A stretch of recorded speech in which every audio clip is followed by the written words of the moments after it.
What did the Declaration of Independence do? What are two rights in the Declaration of Independence? In 1776, Thomas Jefferson wrote the Declaration of Independence.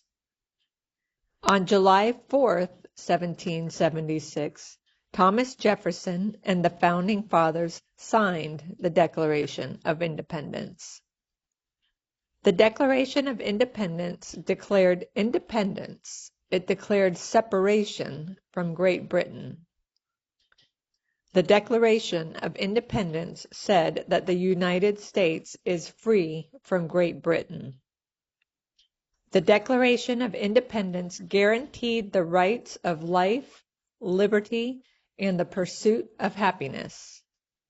The citizens of the United States could live their lives the way they wanted, in a way that was free from oppressive or unfair rulers in a land far away. What did the Declaration of Independence do? It announced our independence from Great Britain. It declared our independence from Great Britain. It said that the United States is free from Great Britain.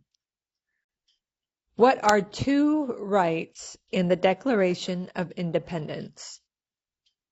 Life, liberty, and the pursuit of happiness.